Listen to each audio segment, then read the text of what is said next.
Now, since now this is our year anniversary show now, like this is amazingly our 52nd third show. Like, I think it's now a good time to just reflect on it. Like, so we could just talk about it like for a while. So we kick back and just chill out and talk about our favourite moments. It's been crazy, hasn't it? Like, just how we've been managing to do it. Like, so looking back at the past year, what have been your highlights? Well, from stuff we've watched and maybe what we've done here. From stuff we watched, also, well, obviously the 6-star match obviously is one that comes to mind straight away. Obviously, our trip to Cork.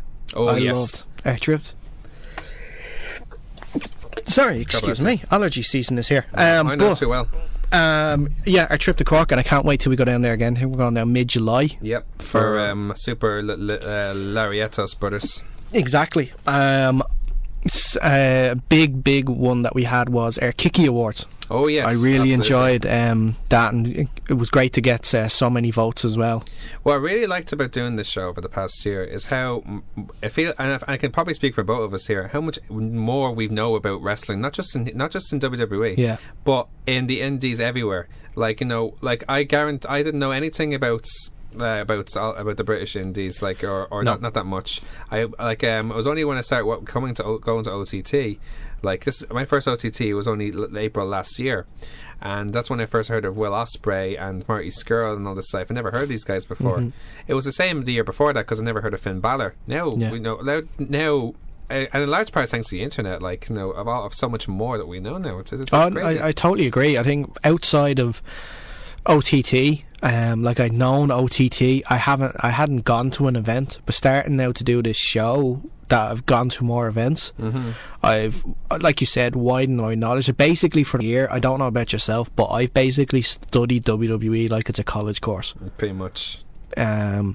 And not just its wrestlers, but its inner workings, like, you know, it's exactly. And from doing the news and stuff like that, we find so much more about it. Like, you know, about, for example, remember that news they had a while ago where they were talking about, you can't do this, you can't do that list that came out, but only John Cena can do this, just stuff like that. Like, so exactly. And also a big thing which I find, and it's definitely something that has changed my lifestyle more than anything else, is the fact that doing this wrestling show and widening my eyes to independent wrestling, I've gone and done some of my own work on it.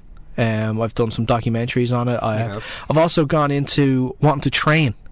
Yeah, me too. I've trained in it briefly as well. Like, he understands more what they go through and what they do week in, week out, like the training bit, like, and the guys who are still trying to make, like, push themselves to get their match and stuff like that. Like, you know, it's a good time to be involved in it one way or another, like, you know. So whether you're a wrestler or not, like, I'm like, even doing this show, like, you know, it's so much fun, like, and the people who are starting to get into it as well is crazy, like, you know, especially from the Irish Wrestling Forum. Like, we're getting, I like to think we're getting a bit of a fan base from there. Like, and it's interesting because I saw someone the other day say, oh no, since Lobos gone, what can we listen to? And your friend Stephen recommends us straight away. So we're getting some people in there listening. Thanks to us. For the show, Stephen, by the way. Yeah, I appreciate it, man. But yeah, like, that's the thing. Like, we don't want to be considered a replacement. No, not at all.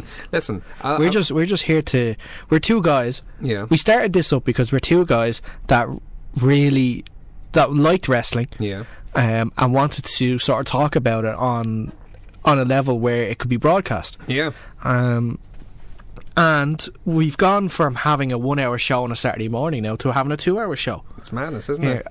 Every week. And I told Alan Beamish, who is the radio coordinator for this radio station, I told him after 5 episodes, we have far too much to talk about. Can we have an extra half an hour? And he said, we'll have to wait and see. Like, and when he told us the opportunity, I'm like, brilliant, this is it. Yeah, this is it. Like, this is what we need now.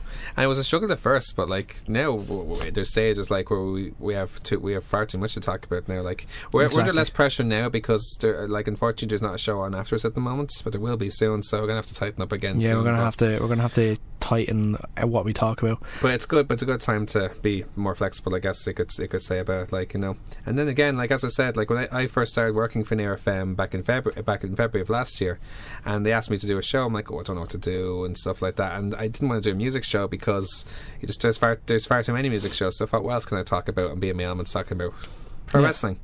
It was actually kind of it was kind of a stroke of luck that we came across each other as well, wasn't it? Yeah, because I was doing studio duty when you were doing the Tuesday Sports Show. I was doing the Tuesday Sports Show, and we talked about, and I noticed you were wearing a Ballard t-shirt one of the first days, and we just talked about wrestling. I think what wasn't it the first case we came across? It was you were doing studio duty and you were setting things up for us and everything, which was great, and then we ran into each other at a Load Blows party. That's it. That's what it was. Yeah, that's it. Like, and I thought, and then when I was starting the show, I'm like, I can't do this by myself. Yeah. And you're the only person I thought about doing it with. Like, I couldn't think of anyone else to do it with. Oh, Dave, don't make me blush. I'm just saying, man, because there's no one else. You're gonna make me cry. I'm just saying, man. Like, you know, and it's effortless doing it. Honestly, it's been effortless. I couldn't do the show without you, man. I don't mean that to blow up smoke up your ass, but I'm just saying.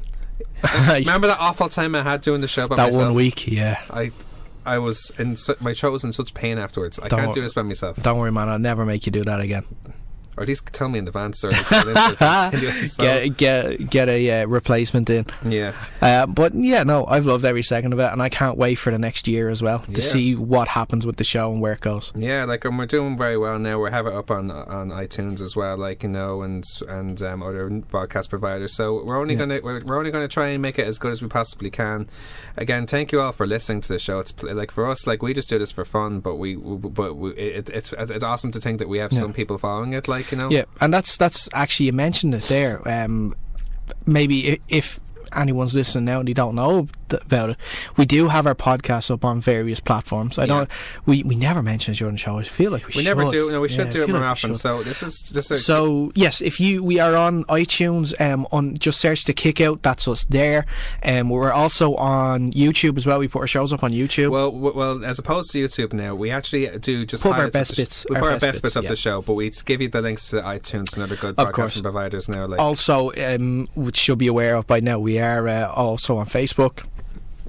The Kick Out, your weekly wrestling guide. Twitter as well. The Kick Out Live. The Kick Out Live, yep. So by all means, follow those links, download the podcasts, or just continue to listen live. We appreciate any way that you listen. And also, ever have anything to say, just go to any of us. Yeah. We're both on Twitter as well. Yeah. I don't use it as much. I have to get back into it. Yeah, I'm at Dave Bandana. You're at Maher's Bars. So Maher's Bar, yep. So yeah, MAHERS BAR, not MARS. Yeah, so yeah, it's been awesome doing this so far, and again, we're only getting started the way I see it. So look forward to next year and beyond. So it should be awesome.